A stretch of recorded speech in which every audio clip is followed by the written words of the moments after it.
ದೇವರ ನಾಮಕ್ಕೆ ಮಹಿಮೆ ಉಂಟಾಗಲಿ. ಸತ್ಯವೇದದ ಪರಮಗೀತಾ ಪುಸ್ತಕದ ಎಲ್ಲಾ ದೇವರ ವಚನಗಳನ್ನು ಕೇಳೋಣ. ಪರಮಗೀತ ಮೊದಲನೇ ಅಧ್ಯಾಯ. ಪರಮಗೀತವು ಸೊಲೊಮೋನನು ರಚಿಸಿದ್ದು. ಬಾಯ ಮುದ್ದುಗಳಿಂದ ನನ್ನನ್ನು ಮುದ್ದಿಸಲಿ. ನಿನ್ನ ಲಾಲನೆಯು ದ್ರಾಕ್ಷಾರಸಕ್ಕಿಂತಲೂ ಮೇಲು, ನಿನ್ನ ತೈಲವು ಸುಗಂಧ. ನಿನ್ನ ಹೆಸರು ಸುರಿದ ತೈಲದ ಸುಗಂಧದಂತೆ ವ್ಯಾಪಿಸಿರುವುದರಿಂದ ತರುಣಿಯರು ನಿನ್ನನ್ನು ಪ್ರೀತಿಸುವರು. ನನ್ನನ್ನು ತುಸು ಹೇಳಿ ನಿನ್ನ ಹಿಂದೆ ಓಡಿ ಬರುವೆವು. ರಾಜರು ನನ್ನನ್ನು ಅಂತಃಪುರಕ್ಕೆ ಬರಮಾಡಿದ್ದಾನೆ. ನಿನ್ನಲ್ಲಿ ಹರ್ಷಿಸಿ ಉಲ್ಲಾಸಿಸುವೆವು. ದ್ರಾಕ್ಷಾರಸಕ್ಕಿಂತಲೂ ನಿನ್ನ ಲಾಲನೆಯನ್ನು ಹೆಚ್ಚಾಗಿ ಕೊಂಡಾಡುವೆವು. ನಿನ್ನನ್ನು ಯಥಾರ್ಥವಾಗಿ ಪ್ರೀತಿಸುವರು. ಯೆರೂಸಲೇಮಿನ ನಾರಿಯರೇ, ನಾನು ಕೇದಾರಿನ ಗುಡಾರಗಳಂತೆ ಕಪ್ಪಾಗಿದ್ದರೂ ಸೊಲೊಮೋನನ ಪರದೆಗಳಂತೆ ಚೆಂದವುಳ್ಳವಳು. ಸೂರ್ಯನ ದೃಷ್ಟಿಗೆ ಬಿದ್ದು ಕಪ್ಪಾಗಿರುವುದರಿಂದ ನನ್ನನ್ನು ದಿಟ್ಟಿಸಿ ನೋಡಬೇಡಿರಿ. ನನ್ನ ಸಹೋದರರು ನನ್ನ ಮೇಲೆ ಉರಿಗೊಂಡು ತೋಟಗಳನ್ನು ಕಾಯುವುದಕ್ಕೆ ಹಾಕಿದರು. ನನ್ನ ತೋಟವನ್ನು ನಾನು ಕಾಯಲಿಲ್ಲ. ನನ್ನ ಪ್ರಾಣ ಪ್ರಿಯನೇ, ಮಂದೆಯನ್ನು ಎಲ್ಲಿ ಮೇಯಿಸುತ್ತಿ? ಮಧ್ಯಾಹ್ನಕ್ಕೆ ಎಲ್ಲಿ ಮಲಗಿಸುತ್ತಿ? ನನಗೆ ತಿಳಿಸು. ನಾನು ಏಕೆ ನಿನ್ನ ಒಡನಾಡಿಗಳ ಮಂದೆಗಳ ಹತ್ತಿರ ಮುಸುಕಿನವಳಂತಿರಬೇಕು? ನಾರಿಮಣಿಯೇ, ನಿನಗೆ ಗೊತ್ತಿಲ್ಲವಾದರೆ ಇಂಡಿನ ಹೆಜ್ಜೆ ಜಾಡನ್ನು ಹಿಡಿದು ಹೋಗಿ ಕುರುಬರ ಗುಡಾರಗಳ ಬಳಿಯಲ್ಲಿ ನಿನ್ನ ಮೇಕೆ ಮರಿಗಳನ್ನು ಮೇಯಿಸು. ಪ್ರಿಯಳೇ, ನಿನ್ನನ್ನು ಫರೋಹನ ರಥಗಳ ಕುದುರೆಗೆ ಹೋಲಿಸಿದ್ದೇನೆ. ನಿನ್ನ ಕೆನ್ನೆಗಳು ಜಡೆಗಳಿಂದಲೂ ನಿನ್ನ ಕಂಠವು ಹಾರಗಳಿಂದಲೂ ಎಷ್ಟೋ ಅಂದವಾಗಿವೆ. ನಾವು ನಿನಗೆ ಬೆಳ್ಳಿಯ ತಿರುಪಿನ ಜಡೆ ಬಂಗಾರಗಳನ್ನು ಮಾಡಿಸುವೆವು. ರಾಜನು ಅತ್ತ ಓಲಗದಲ್ಲಿದ್ದಾಗ ನನ್ನ ಜಟಮಾಂಸಿಯು ಇತ್ತ ಪರಿಮಳವನ್ನು ಬೀರುತ್ತಿತ್ತು. ಎನ್ನಿನೇನು ನನ್ನ ಸ್ತನಗಳ ಮಧ್ಯದಲ್ಲಿನ ರಕ್ತಬೋಳದ ಚೀಲ, ನನ್ನನಲ್ಲನು ನನ್ನ ಭಾಗಕ್ಕೆ ಎನ್ಗೇರಿಯ ತೋಟಗಳ ಗೋರಂಟಿಯ ಪೂಗೊಂಚಲು. ಆಹಾ ನನ್ನ ಪ್ರಿಯಳೇ, ನೀನು ಎಷ್ಟು ಚೆಲುವೆ. ಆಹಾ ನೀನು ಎಷ್ಟು ಸುಂದರಿ. ನಿನ್ನ ನೇತ್ರಗಳು ಪಾರಿವಾಳಗಳಂತಿವೆ. ಆಹಾ ಎನ್ನಿನೇನೆ, ನೀನು ಎಷ್ಟು ಸುಂದರ, ಎಷ್ಟು ರಮ್ಯ. ಚಿಗುರುಗಳು ನಮ್ಮ ಮಂಚ, ನಮ್ಮ ಮನೆ ತೊಲೆಗಳು ದೇವದಾರು ವೃಕ್ಷಗಳು, ಜಂತೆಗಳು ತುರಾಯಿ ಮರಗಳು. ಪರಮಗೀತ ಎರಡನೇ ಅಧ್ಯಾಯ. ನಾನು ಬಯಲಿನ ನಿಲಸಂಪಿಗೆ, ತಗ್ಗಿನ ತಾವರೆ. ನನ್ನ ಪ್ರಿಯಳು ಮುಳ್ಳುಗಳ ಮಧ್ಯದಲ್ಲಿನ ತಾವರೆಯಂತೆ ಸ್ತ್ರೀಯರಲ್ಲಿ ಶ್ರೇಷ್ಠಳು. ಉದ್ಯಾನ ವೃಕ್ಷಗಳಲ್ಲಿ ಸೇಬು ಹೇಗೋ, ಪುರುಷರಲ್ಲಿ ನನ್ನ ಕಾಂತನು ಹಾಗೆ ಇಷ್ಟನು. ನಾನು ಅವನ ನೆರಳಿನಲ್ಲಿ ಕೂತು ಸಂತಸಗೊಂಡೆನು. ಅವನ ಫಲವು ನನ್ನ ನಾಲಿಗೆಗೆ ರುಚಿಯಾಗಿತ್ತು. ಅವನು ನನ್ನನ್ನು ಔತಣ ಶಾಲೆಗೆ ಬರಮಾಡಿಕೊಂಡನು. ನನ್ನ ಮೇಲೆ ಅವನು ಎತ್ತಿದ ಧ್ವಜವು ಪ್ರೀತಿಯೇ. ನಾನು ಅನುರಾಗದಿಂದ ಅಸ್ವಸ್ಥಳಾಗಿದ್ದೇನೆ. ದೀಪದ್ರಾಕ್ಷೆಯಿಂದ ನನ್ನನ್ನು ಉಪಚರಿಸಿರಿ. ಸೇಬು ಹಣ್ಣುಗಳಿಂದ ನನ್ನನ್ನು ಆಧರಿಸಿರಿ. ಅವನ ಎಡಗೈ ನನಗೆ ತಲೆದಿಂಬಾಗಿ, ಬಲಗೈ ತಬ್ಬುವುದಾದರೆ ಎಷ್ಟೋ ಸಂತೋಷ. ಯೆರೂಸಲೇಮಿನ ಸ್ತ್ರೀಯರೇ, ಉಚಿತ ಕಾಲಕ್ಕೆ ಮುಂಚೆ ಪ್ರೀತಿಯನ್ನು ಹುಟ್ಟಿಸಿ ಬೆಳೆಸಬಾರದೆಂದು ಅಡವಿಯ ಹುಲ್ಲೆಗಳ ಮೇಲೆಯೂ ಅರಣ್ಯಗಳ ಮೇಲೆಯೂ ನಿಮ್ಮಿಂದ ಪ್ರಮಾಣ ಮಾಡಿಸುತ್ತೇನೆ. ಅಗೋ ನನ್ನ ಕಾಂತನ ಸಪ್ಪಳ. ಅವನು ಬೆಟ್ಟಗಳ ಮೇಲೆ ಹಾರುತ್ತಾ ಗುಡ್ಡಗಳಲ್ಲಿ ಕುಪ್ಪಳಿಸುತ್ತಾ ಬರುತ್ತಿದ್ದಾನೆ.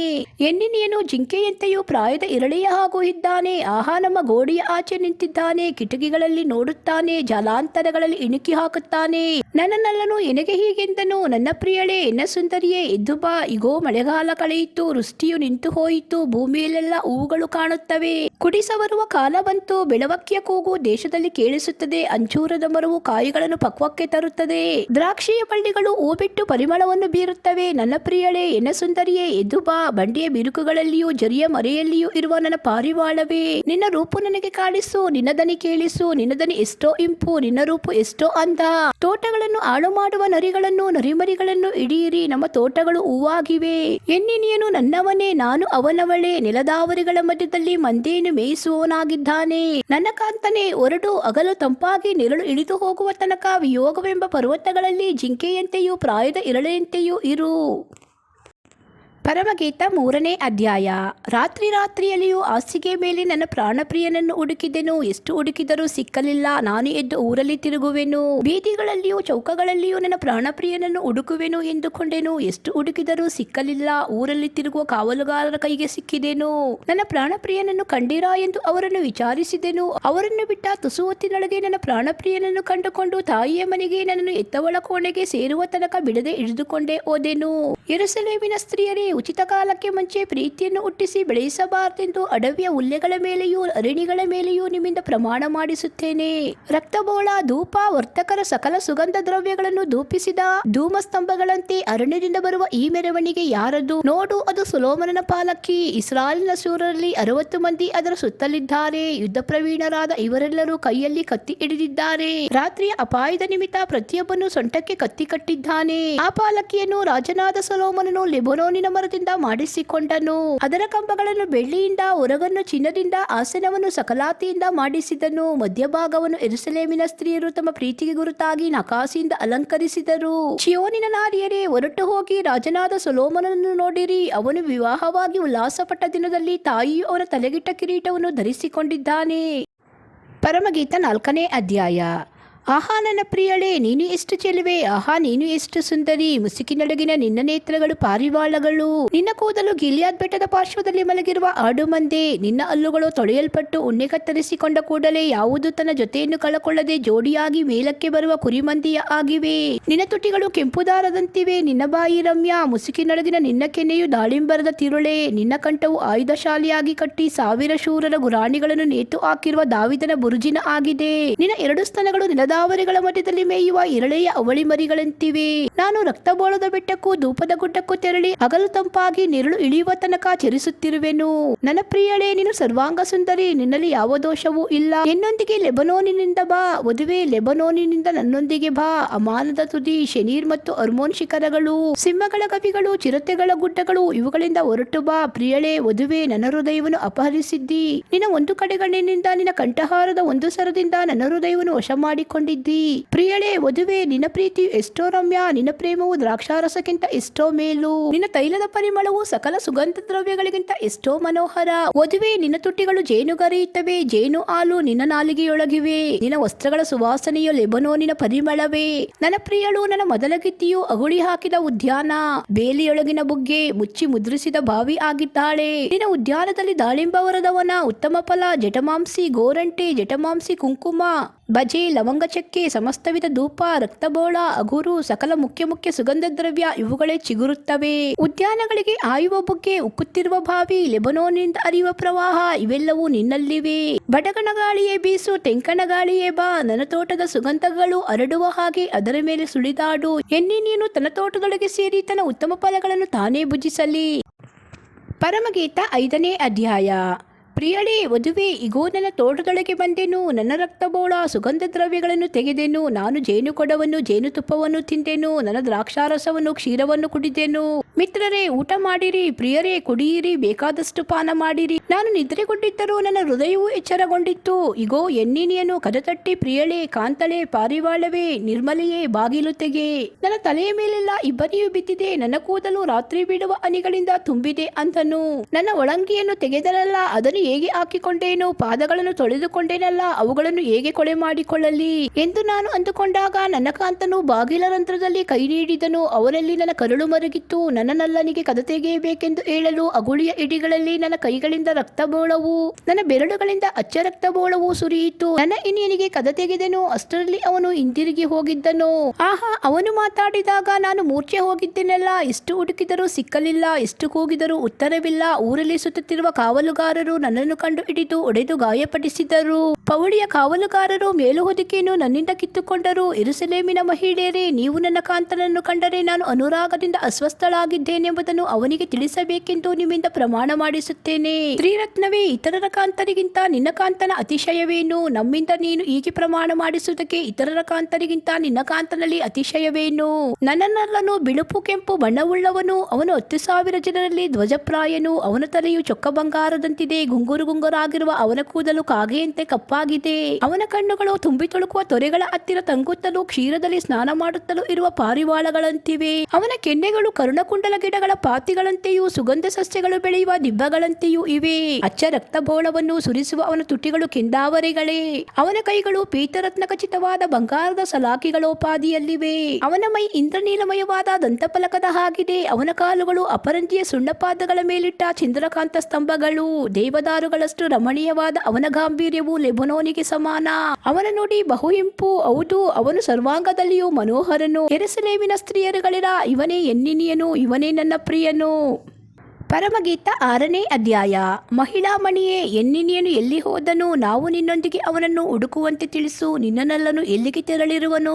ನನ್ನ ಕಾಂತನು ಉದ್ಯಾನಗಳಲ್ಲಿ ಮಂದೆಯನ್ನು ಮೇಯಿಸುತ್ತಾ ನೆಲದಾವರೆಗಳನ್ನು ಕೊಯ್ಯಬೇಕೆಂದು ಸುಗಂಧ ಸಸ್ಯದ ಪಾತಿಗಳಿರುವ ತನ್ನ ತೋಟಕ್ಕೆ ಹೋಗಿದ್ದಾನೆ. ಎನ್ನಿನಿಯನು ನನ್ನವನೇ, ನಾನು ಅವನವಳೇ. ನೆಲದಾವರೆಗಳ ಮಧ್ಯದಲ್ಲಿ ಮಂದೆಯನ್ನು ಮೇಯಿಸುವವನಾಗಿದ್ದಾನೆ. ನನ್ನ ಪ್ರಿಯಳೇ, ನೀನು ತಿರ್ಚದಂತೆ ಸುಂದರಿ, ಯೆರೂಸಲೇಮಿನ ಹಾಗೆ ಮನೋಹರಿ, ಪಾತಾಕಿನಿಯಂತೆ ಭಯಂಕರಿ. ನಿನ್ನ ಕಣ್ಣುಗಳನ್ನು ನನ್ನ ಕಡೆಯಿಂದ ತಿರುಗಿಸು, ಅವು ನನ್ನನ್ನು ಎದುರಿಸುತ್ತವೆ. ನಿನ್ನ ಕೂದಲು ಗೀಲ್ಯಾದ್ ಬೆಟ್ಟದ ಪಾರ್ಶ್ವದಲ್ಲಿ ಮಲಗಿರುವ ಆಡು ಮಂದೆಯಂತಿದೆ. ನಿನ್ನ ಹಲ್ಲುಗಳು ತೊಳೆಯಲ್ಪಟ್ಟ ಬಳಿಕ ಯಾವುದು ತನ್ನ ಜೊತೆಯನ್ನು ಕಳೆದುಕೊಳ್ಳದೆ ಜೋಡಿಯಲ್ಲಿ ಮೇಲಕ್ಕೆ ಬರುವ ಕುರಿಯ ಮಂದೆಯ ಹಾಗಿವೆ. ಮುಸುಕಿನೊಳಗಿನ ನಿನ್ನ ಕೆನ್ನೆಯು ದಾಳಿಂಬರದ ತಿರುಳೆ. 60 ಮಂದಿ ರಾಣಿಯರು, 80 ಜನ ಉಪಪತ್ನಿಯರು, ಲೆಕ್ಕವಿಲ್ಲದ ಯುವತಿಯರು ನನಗುಂಟು. ನನ್ನ ಪಾರಿವಾಳವು, ನನ್ನ ನಿರ್ಮಲೆಯು ಒಬ್ಬಳೇ. ಇವಳು ತಾಯಿಗೆ ಏಕಪುತ್ರಿಯು, ಎತ್ತವಳಿಗೆ ಆಪ್ತಳು. ಯುವತಿಯರು ನೋಡಿದಾಗ ಧನ್ಯಳೆಂದು ಹೇಳಿದರು. ರಾಣಿಯರು ಉಪಸ್ತ್ರೀಯರು ಕಂಡಾಗ ಹೀಗೆ ಪ್ರಶಂಸಿಸಿದರು. ಅರುಣೋದಯವು ದೃಷ್ಟಿಸುವಂತಿರುವ ಇವಳಾರು? ಚಂದ್ರನಂತೆ ಸೌಮ್ಯಳು, ಸೂರ್ಯನಂತೆ ಶುಭ್ರಳು, ಪಾತಾಕಿನಂತೆ ಭಯಂಕರಳು ಆಗಿರುವ ಇವಳಾರು? ದ್ರಾಕ್ಷಿಯು ಚಿಗುರಿದೆಯೋ, ದಾಳಿಂಬರಗಳು ಹೂ ಬಿಟ್ಟಿವೆಯೋ ಎಂದು ತಗ್ಗಿನ ಸಸ್ಯಗಳನ್ನು ನೋಡಲು ಬಾದಾಮಿಯ ತೋಟಕ್ಕೆ ನಾನು ಹೋಗಿದ್ದಾಗ ನನ್ನ ತವಕವು ನನ್ನ ದೇಶದ ಪ್ರಧಾನರ ರಥಗಳ ನಡುವೆ ಅಕಸ್ಮಾತ್ ಆಗಿ ನನ್ನನ್ನು ಸಿಕ್ಕಿಸಿತ್ತು. ಶೂಲಂ ಊರಿನವಳೇ, ತಿರುಗು ತಿರುಗು, ನಾವು ನಿನ್ನನ್ನು ನೋಡಬೇಕು. ತಿರುಗು, ಇತ್ತ ತಿರುಗು. ಎದುರು ಬದುರಿನ ನಾಟ್ಯವನ್ನು ನೋಡುವಷ್ಟು ಆಸೆಯಿಂದ ಶೂಲಂ ಊರಿನವಳಾದ ನನ್ನನ್ನು ಏಕೆ ನೋಡಬೇಕು? ಪರಮಗೀತ 7ನೇ ಅಧ್ಯಾಯ. ರಾಜಪುತ್ರಿಯೇ, ಪಾದರಕ್ಷೆಗಳಲ್ಲಿನ ನಿನ್ನ ಚರಣಗಳು ಎಷ್ಟೋ ಚೆಂದ. ದುಂಡಾದ ನಿನ್ನ ತೊಡೆಗಳು ಕುಶಲಶಿಲ್ಪಿಯು ಮಾಡಿದ ಆಭರಣಗಳಂತಿವೆ. ನಿನ್ನ ಉಕ್ಕಳು ಮಿಶ್ರಪಾನಕರಿಂದ ತುಂಬಿರುವ ಗುಂಡು ಬಟ್ಟಲು. ನಿನ್ನ ಉದರವು ನೆಲದಾವರಿಗಳಿಂದ ಅಲಂಕರಿಸಿದ ಗೋಧಿಯ ರಾಶಿ. ನಿನ್ನ 2 ಸ್ತನಗಳು ಎರಳೆಯ ಅವಳಿ ಮರಿಗಳೇ. ನಿನ್ನ ಕಂಠವು ದಂತದ ಗೋಪುರ. ನಿನ್ನ ನೇತ್ರಗಳು ಯಶ್ಬೋನಿನಲ್ಲಿನ ಬತ್ರಭೀಮ್ ಬಾಗಿಲ ಬಳಿಯ ಕೊಳಗಳಂತಿವೆ. ನಿನ್ನ ನಾಸಿಕವು ದಮಸ್ಕದ ಕಡೆಗಿರುವ ಲೆಬನೋನಿನ ಬುರ್ಜಿನ ಹಾಗಿದೆ. ನಿನ್ನ ಶಿರಸ್ಸು ಕರ್ಮೇಲ್ ಬೆಟ್ಟದಂತೆ ಗಂಭೀರ. ನಿನ್ನ ತಲೆಯ ಕೂದಲು ಧೂಮ್ರವರ್ಣ. ರಾಜನು ಅದರ ತೆಕ್ಕೆ ತೆಕ್ಕೆಗಳಲ್ಲಿ ಕಟ್ಟು ಬಿದ್ದಿದ್ದಾನೆ. ಪ್ರೇಮವೇ, ಸಕಲ ಸಂತೋಷಗಳಿಗಿಂತ ನೀನು ಎಷ್ಟೋ ಮನೋಹರ, ಎಷ್ಟೋ ರಮ್ಯ. ಈ ನಿನ್ನ ನೀಳವಾದ ಆಕಾರವು ಖರ್ಜೂರ ವೃಕ್ಷ. ನಿನ್ನ ಸ್ತನಗಳೇ ಅದರ ಗೊಂಚಲುಗಳು. ನಾನು ಆ ವೃಕ್ಷವನ್ನು ಹತ್ತಿ ಹಣ್ಣಿನ ತುಂಬುಗಳನ್ನು ಹಿಡಿಯುವೆನು ಅಂದುಕೊಂಡೆನು. ನಿನ್ನ ಸ್ತನಗಳು ನನಗೆ ದ್ರಾಕ್ಷಿಯ ಗೊಂಚಲುಗಳಂತಿರಲಿ. ನಿನ್ನ ಶ್ವಾಸವು ಸೇಬು ಹಣ್ಣುಗಳೋಪಾದಿಯಲ್ಲಿ ಪರಿಮಳಿಸಲಿ. ನಿನ್ನ ಮುದ್ದುಗಳು ಉತ್ತಮ ದ್ರಾಕ್ಷಾರಸದ ಆಗಿರಲಿ. ನಿದ್ರಿಸುವವರ ತುಟಿಗಳಲ್ಲಿ ಸರಾಗವಾಗಿ ಹರಿಯುವ ಈ ರಸವು ನನ್ನ ನಲ್ಲೆಯಾದ ನಿನ್ನಲ್ಲಿಯೂ ಮೆಲ್ಲನೆ ಇಳಿದು ಬರುವುದು. ನಾನು ನನ್ನ ನಲ್ಲದವಳೇ, ಅವನ ಆಸೆಯು ನನ್ನ ಮೇಲೆ ಇದೆ. ಎನ್ನಿನಿಯನೇ, ವನಕ್ಕೆ ಹೋಗೋಣ ಬಾ. ಕುಂಕುಮ ಹೂವುಗಳ ಮಧ್ಯದಲ್ಲಿ ವಾಸಿಸುವ ತೋಟಗಳಿಗೆ ಒತ್ತಾರೆ ಹೊರಟು ದ್ರಾಕ್ಷಿಯು ಚಿಗುರಿದೆಯೋ, ಅದರ ಹೂ ಅರಳಿದೆಯೋ, ದಾಳಿಂಬರಗಳು ಪುಷ್ಪಿಸಿವೆಯೋ ನೋಡೋಣ. ಅಲ್ಲಿ ನನ್ನ ಪ್ರೀತಿಯನ್ನು ನಿನಗೆ ಸಲ್ಲಿಸುವೆನು. ಕಾಮಜನಕ ವೃಕ್ಷಗಳು ಪರಿಮಳ ಬೀರುತ್ತವೆ. ನನ್ನ ಕಾಂತನೇ, ನಾನು ನಿನಗಾಗಿ ಇಟ್ಟುಕೊಂಡ ಒಳ್ಳೊಳ್ಳೆಯ ಬಗೆ ಬಗೆಯ ಹಳೆ ಹೊಸ ಹಣ್ಣುಗಳು ನಮ್ಮ ಬಾಗಿಲುಗಳ ಬಳಿ ಸಿದ್ಧವಾಗಿವೆ. ಪರಮಗೀತ 8ನೇ ಅಧ್ಯಾಯ. ನೀನು ನನ್ನ ತಾಯಿಯ ಸ್ತನವನ್ನು ಕುಡಿದ ನನ್ನ ಅಣ್ಣನ ಹಾಗಿದ್ದರೆ ಎಷ್ಟೋ ಚೆನ್ನಾಗಿತ್ತು. ನಾನು ನಿನ್ನನ್ನು ಹೊರಗೆ ಕಂಡು ಮುದ್ದಿಟ್ಟರೂ ಯಾರು ಇನೈಸುತ್ತಿರಲಿಲ್ಲ. ನಿನ್ನನ್ನು ನನ್ನ ತಾಯಿಯ ಮನೆಗೆ ಕರೆದುಕೊಂಡು ಹೋಗುತ್ತಿದ್ದೆನು. ಅಲ್ಲಿ ನೀನು ನನಗೆ ಉಪದೇಶ ಮಾಡಬಹುದಾಗಿತ್ತು. ದ್ರಾಕ್ಷಿ ಮಿಶ್ರಪಾನಕವನ್ನು, ನನ್ನ ದಾಳಿಂಬರದ ಸವಿರಸವನ್ನು ನಿನಗೆ ಕುಡಿಸುತ್ತಿದ್ದೆನು. ಆಗ ನಿನ್ನ ಎಡಗೈ ನನಗೆ ತಲೆಗಿಂಬಾಗಿ, ಬಲಗೈ ನನ್ನನ್ನು ತಬ್ಬುತ್ತಿತ್ತು. ಯೆರೂಸಲೇಮಿನ ಸ್ತ್ರೀಯರೇ, ಉಚಿತ ಕಾಲಕ್ಕೆ ಮುಂಚೆ ಪ್ರೀತಿಯನ್ನು ಹುಟ್ಟಿಸಿ ಬೆಳೆಸಬಾರದೆಂದು ನಿಮ್ಮಿಂದ ಪ್ರಮಾಣ ಮಾಡಿಸುತ್ತೇನೆ. ನನ್ನನ್ನು ಹೊರಗಿಕೊಂಡು ಅಡವಿಯಿಂದ ಬರುವ ಇವಳು ಯಾರು? ಸೇಬು ಮರದ ಕೆಳಗೆ ನಿನ್ನನ್ನು ಎಬ್ಬಿಸಿದೆನಲ್ಲ. ಇಗೋ, ಅಲ್ಲಿ ನಿನ್ನ ತಾಯಿಯು ನಿನ್ನನ್ನು ಎತ್ತಳು. ಅಲ್ಲೇ ಪ್ರಸವ ವೇದನೆ ಪಟ್ಟು ನಿನ್ನನ್ನು ಅಡೆದಳು. ನಿನ್ನ ಹೃದಯದ ಮೇಲೆ ನಿನ್ನ ಕೈಯಲ್ಲಿ ನನ್ನನ್ನು ಮುದ್ರೆಯನ್ನಾಗಿ ಧರಿಸಿಕೋ. ಪ್ರೀತಿಯು ಮರಳದಷ್ಟು ಬಲವಾಗಿದೆ. ಪ್ರೀತಿ ದ್ರೋಹದಿಂದ ಹುಟ್ಟುವ ಮತ್ಸರವು ಪಾತಾಳದಷ್ಟು ಕ್ರೂರ. ಅದರ ಜ್ವಾಲೆಯು ಬೆಂಕಿಯ ಉರಿ. ಅದು ಯೆಹೋವನ ರೋಷಾಗ್ನಿಯು. ಜಲದ ರಾಶಿಗಳು ಪ್ರೀತಿಯನ್ನು ನಂದಿಸಲಾರವು. ಪ್ರವಾಹಗಳಿಗೂ ಅದನ್ನು ಮುಳುಗಿಸಲು ಶಕ್ತಿ ಇಲ್ಲ. ಒಬ್ಬನು ತನ್ನ ಮನೆಮಾರನ್ನೆಲ್ಲ ಕೊಟ್ಟು ಪ್ರೀತಿಯನ್ನು ಪಡೆಯಲು ಯತ್ನಿಸಿದರೆ ಕೇವಲ ತಿರಸ್ಕಾರಕ್ಕೆ ಗುರಿಯಾಗುವನು. ಸ್ತನಬಾರದ ತಂಗಿಯು ನಮಗುಂಟು. ಅವಳನ್ನು ಕೇಳತಕ್ಕ ಸಮಯದಲ್ಲಿ ಅವಳ ಹಿತಕ್ಕೆ ಏನು ಮಾಡೋಣ? ಅವಳು ಕೋಟೆಯಾದರೆ ಅದರ ಮೇಲೆ ಬೆಳ್ಳಿಯ ಬುರುಜನ್ನು ಕಟ್ಟುವೆವು. ಬಾಗಿಲಾದರೆ ದೇವದಾರು ಹಲಿಗೆಗಳಿಂದ ಭದ್ರಪಡಿಸುವೆವು. ನಾನು ಕೋಟೆ, ನನ್ನ ಸ್ತನಗಳು ಅದರ ಬುರುಜಿಗಳು. ಈಗಿದ್ದು ಸೊಲೊಮೋನನ ದೃಷ್ಟಿಯಲ್ಲಿ ಜಯಶಾಲಿನಿಯಾಗಿ ಸಮಾಧಾನ ಹೊಂದಿದ್ದೆನು. ಸೊಲೊಮೋನನ್ನು ನೋಡಿಕೊಳ್ಳುವವರಿಗೆ ಬಾಲಾಮೋನಿನಲ್ಲಿ ಇದ್ದ ತನ್ನ ತೋಟವನ್ನು ಕೊಟ್ಟನು. ಅದರ ಫಲದಿಂದ ಯಾರಾದರೂ 1000 ರೂಪಾಯಿಯನ್ನು ಪಡೆಯಬಹುದು. ಸೊಲೊಮೋನನೇ, ಆ 1000 ರೂಪಾಯಿ ನಿನಗಿರಲಿ. ಫಲವನ್ನು ನೋಡಿಕೊಳ್ಳುವವರಿಗೆ 200 ರೂಪಾಯಿ ಸೇರಲಿ. ನನ್ನದೇ ಆಗಿರುವ ನನ್ನ ತೋಟವು ನನ್ನ ವಶದಲ್ಲಿಯೇ ಇದೆ. ಉದ್ಯಾನವಾಸಿನಿಯೇ, ಗೆಳೆಯರು ನಿನ್ನದನ್ನು ಕೇಳಬೇಕೆಂದಿದ್ದಾರೆ, ನನಗೆ ಕೇಳಿಸಲಿ. ಎನ್ನಿನಿಯನೇ, ತ್ವರೆಪಡು. ಸುಗಂಧ ಸಸ್ಯ ಪರ್ವತಗಳಲ್ಲಿ ಜಿಂಕೆಯಂತೆಯೂ ಪ್ರಾಯದ ಎರಳೆಯಂತೆಯೂ ಇರು. ಇದಿಷ್ಟು ದೇವರ ವಚನಗಳು. ಸತ್ಯವಿಧದ ಪರಮಗೀತಾ ಪುಸ್ತಕದ ಎಲ್ಲಾ ದೇವರ ವಚನಗಳು. ಎಲ್ಲ ಸ್ತುತಿ, ಘನಮಾನ, ಮಹಿಮೆ, ಸ್ತೋತ್ರಗಳು ನನ್ನ ದೇವರಾದ ಯೇಸು ಕ್ರಿಸ್ತುವಿಗೆ ಉಂಟಾಗಲಿ. ಆಮೇನ್.